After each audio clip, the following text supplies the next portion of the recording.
and that was the album. That's there you had it. You know, it was his hardest album. Like it was his most street album. Absolutely. Was Blue Funk. 93, you linked up with yet some more legends, Run DMC. Mm-hmm. It's back to what was going on then.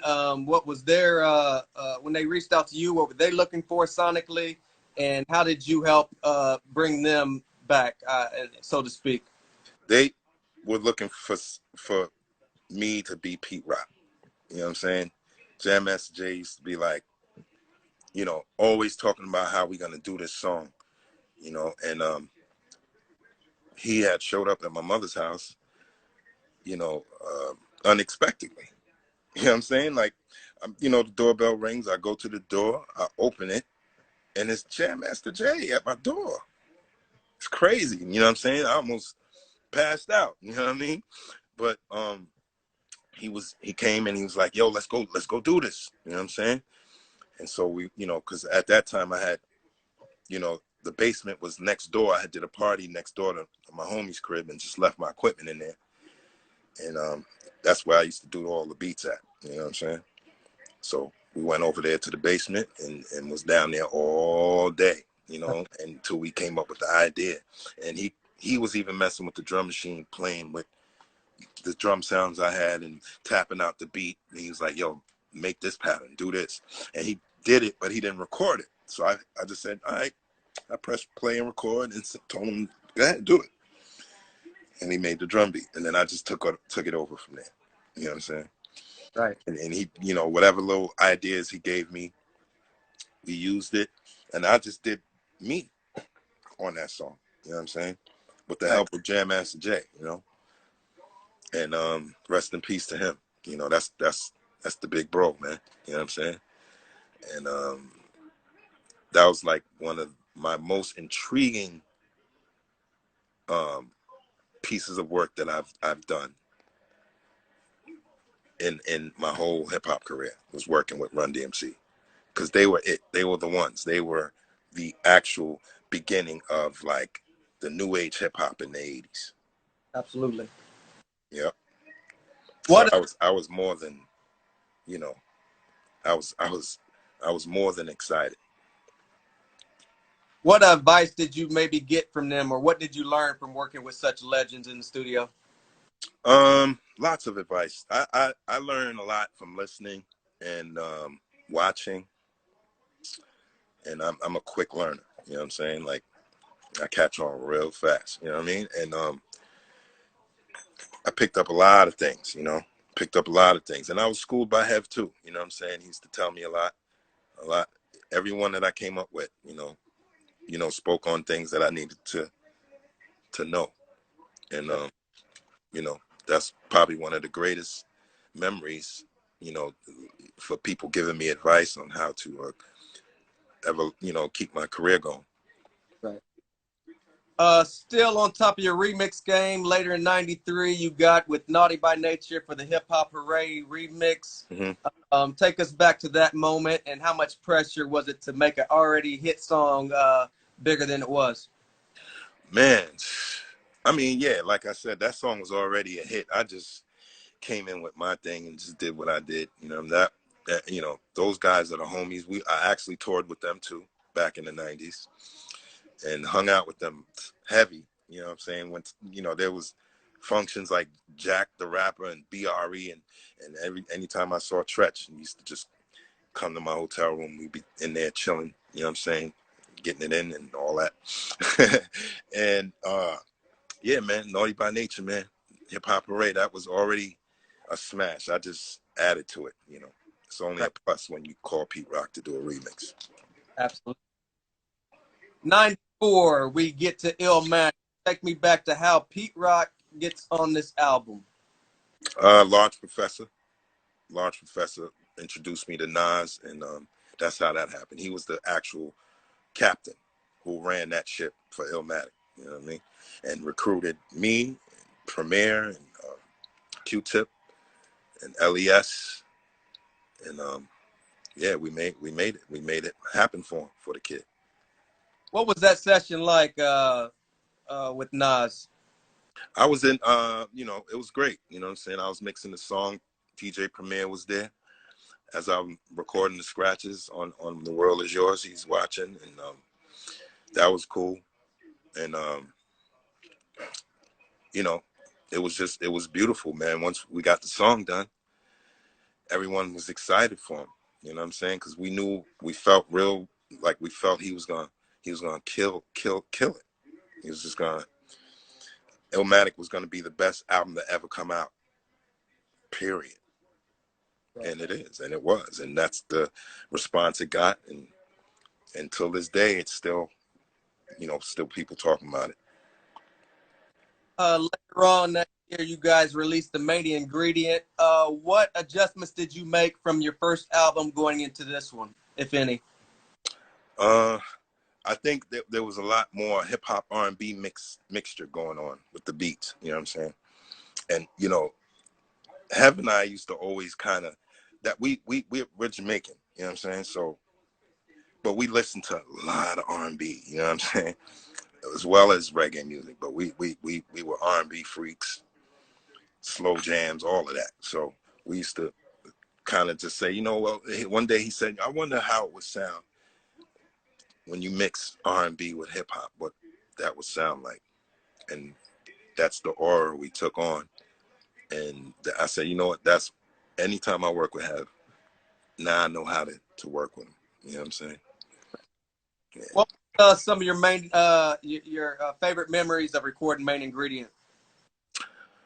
Um, just working with everybody from my neighborhood, all the people that, you know, that I grinded with before we got on, you know, was able to take a shot on my album. You know what I'm saying? And me, I love to empower people and have them learn from me and what I do, because I got it from somewhere. You feel me? So I'm just, you know, I like to share and, you know, teach the young cats, you know how I did it, and and so forth. So, you know, one of the main ingredient to me was a different style of what we did from Mecca and the Soul Brother. And people actually, you know, have debates Right. on the main ingredient and Mecca and the Soul Brother. And I could say 75 to 80% people, or maybe 70% people say they like the main ingredient. And I'm like, man, I'm a Mecca and the Soul Brother fan. You know what I'm saying? Like, main ingredient was cool, but I think I was on my game when I was doing Mecca. You know? But yeah, there were a lot of debates about those two albums. And, you know, they said the main ingredient was like a step up, more grown than, you know, Mecca, because Mecca it was a little more young sounding. Right. I just matured it up. You know, we got older. Only got maybe 2-3 years older, and you know, you know, the music also changes when you age. You know what I'm saying? Right. And, you know, sometimes I was told to just be versatile, man. Don't pigeonhole yourself to one sound all the time. Go left sometimes. You know what I'm saying? And that was the advice Heavy gave me. So, Yeah.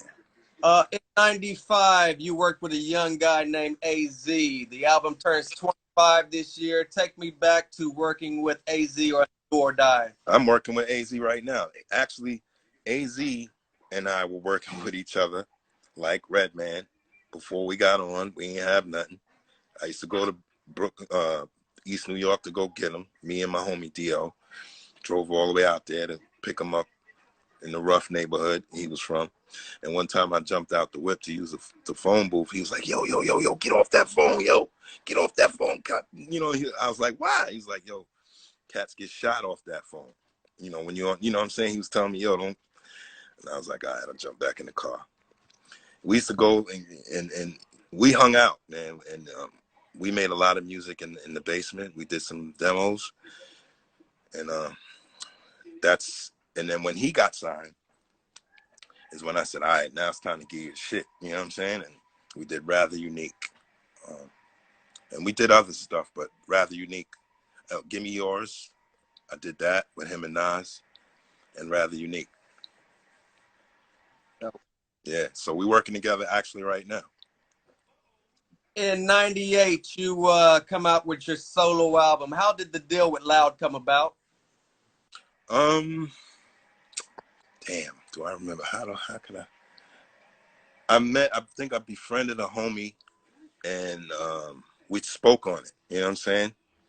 And he brought me up to the label, and I had a meeting with Steve and Rich and all the guys that were working up in there, Geo, and yeah, we talked about it, and they signed me.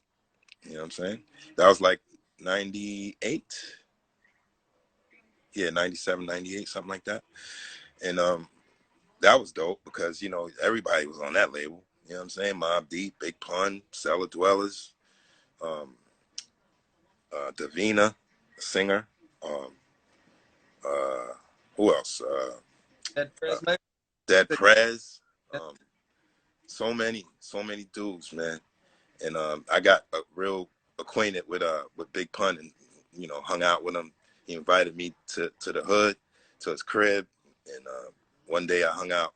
You know, I got with Cuban Link, and we were in the Bronx all day, and I just ended up going to Pun's crib, spending the night, falling asleep on his couch. You know what I'm saying? And those were good times, man. You know what I mean? And to be on that label, and, you know, with Wu-Tang and Mobb Deep, and having those guys rapping on my album, that was crazy. That was crazy. I was just like, this is unbelievable, you know? And to have Ghostface, Raekwon, and Prodigy on one beat, that was just like, man, this is the super hip hop album right here. How did you go by selecting who was going to be on that album, and did you catch any flack from your peers who didn't make the album? Nope. I just, you know, whoever was present, you know, the label mates were easy. They just said yeah and jumped on everything. You know what I'm saying? And Lord Tariq and Peter Guns, you know, those are the homies. Like, there's certain people I had to reach out to say, yo, come get some of this, man. You know what I'm saying? And yeah. I talked to T3 recently about the 20th anniversary of Fantastic Volume 2. You had a hand in that. Can you take me back to what you contributed for that project and working with the late, great Jay Dilla? Well, well, the story starts off as Q-Tip coming to one of my sessions at Green Street Studios. I was working on I album. You know what I'm saying? And I just finished it, and we were listening to it, and Q-Tip shows up and says, yo, stop the music. And he had this cassette, and he popped the cassette. We let him pop the cassette, and these beats came on, and we was just like, damn, what's this? Like, and he was laughing, you know what I'm saying? And he just said, listen, just listen, and kept playing beats. I was like, whoa, you know, the beats were phenomenal. You know what I'm saying? So we played the next beat. Whoa, here we go. You know, my top is blown by this point. And then he started telling me who it was, and I wanted to find out who this kid was. And I got on the phone with him. We got acquainted on the phone. Then I took a flight to Detroit, stayed with him for like a whole week in his basement, where Ma Dukes was, you know, cooking me breakfast and everything, and telling me the stories about, you know, Dilla being a fan of my work and everything. And I was just like, wow. And was at his crib for like a week, and he was like, yo, man, I set you up over there to make beats. You can use all my records. I came with a knapsack full of 45s because, you know, I always like doing that to see if cats know about certain records that's out here. And I was putting them on to mad drum breaks and all kind of stuff. And he let me make beats in his house, man. And, you know, it was crazy. I was just going through his albums like, what the hell is this?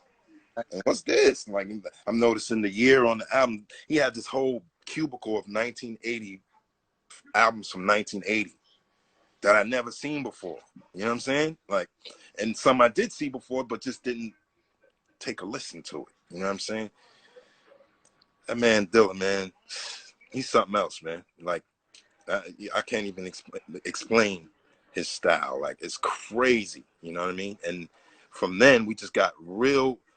I started working on stuff there, right there in his basement, and we did Once Upon a Time, and I did a remix for Once Upon a Time. He did a remix for Once Upon a Time, but the remix that he did for Once Upon a Time came out on the actual album. Then a release of the Slum Village album over in Japan, they had the other version of my remix on that, which was a much harder, like much hardcore, like, you know what I'm saying, street remix. Right. And you know, from then on, it was history. We just started doing joints together, and I put him on Soul Survivor 2, where he rapped on a joint on one of my songs. You know what I'm saying? Right. We could go over your discography at least for another 5 hours, but I want to give some of your supporters some questions before we here. My man DIT Forever wants to know what do you remember most about the session for In the Flesh and Biggie was in there? Ah, well, he wasn't in the session. He was at my house. Biggie with Puff brought him to the crib, you know, because, you know, he was doing his debut album, needed music, and he was picking beats. But, you know, we ended up, you know, the whole Juicy thing was a huge discrepancy. You know what I'm saying? Because when he came, you know, I had the drums of Juicy Fruit playing, but I was gonna do something else to it. I wasn't trying to use like the song Juicy Fruit. I was gonna put some other stuff in there. You know what I'm saying? And make a heater. So he was like, "Yo, play me some of that." He's like, "Yo, Pete, I want to hear some of your interludes, yo." And so I started, you know, pulling out the little disc. I used to have a box of discs and mark them interludes, and we'll go in there and start popping them in. And he picked like three of them. He picked like three of them, but we didn't get to do them though. You know what I'm saying? For whatever reason, we didn't get to do them. But you know, I was honored for him to be in my home, and so he was like. Then he's like, yo, I just want to see how you make beats, Pete. I just want to see how you make a beat. I said, all right. There was You a Customer record was like near him, and I said, yo, pass me that record. And I chopped the drums off of that. You know what I'm saying? And then I just went in my little crate and said, let me pull out this George Benson record and play with it, see what's on here. Then, you know, when I made the drum pattern, I was looking for something dope to, you know, go with it. So I started, you know, playing the music and found the sample I liked. And that's it. He was watching me the whole time. You know what I'm saying? Oh, And at the end, when I finished making the beat, he was like, "Oh man!" Then I was like, "I think I'm gonna use this." You know what I'm saying? I think I'm gonna use this one. But yeah, that was a great moment. Chip Fu inboxed me today and said, "Are you doing a solo project with Chip Fu?" Yeah, we working. Yep, we always talk about it. Me and Chip go way back. You know what I'm saying? And he's great on the reggae tip. So we doing that in hip hop. You know what I'm saying? Reggae hip hop thing. I'm doing a lot of things right now, man. I'm just grateful and happy to still be here. You know, making music and producing, and you know, just being a hip hop icon, bro. Jason Padditz wants to know how much of the beat on did Q-Tip change on We Got the Jazz, and did you guys work together on that beat? I actually made that beat, and the only changes, it was really no changes. I had some other stuff in there, in that beat, but that wasn't it. What those sounds weren't used in it. It was just, you know, my idea, and just, you know, a jazz record that I found that I was just like listening to, you know, all day that day, and heard that sample go by, and, you know, tried it out, and put some drums together, and I thought it was it was amazing beat. And Tip came over that day. Q-Tip came to the crib that day and heard it, and, you know, lost his mind, and you know, went and did it for Tribe. I see my man Idoy78 wants to know, are you still coming out with Soul Survivor 3? Yes, I'm coming out with everything you ever heard. You know, you ever heard somebody say, you know, that I'm working on, because you know that's what I love to do. Like, you know, I want to, you know, always continue all my series of music that I've been doing. You know what I'm saying? Just make more volumes because I got enough music to do it. My man Fred Rocker wants to know what happened to Soul Brother Records under Elektra. Why didn't you get distribution back then? Well, I have actually True Soul today. I, you know, back then it was I was young. I was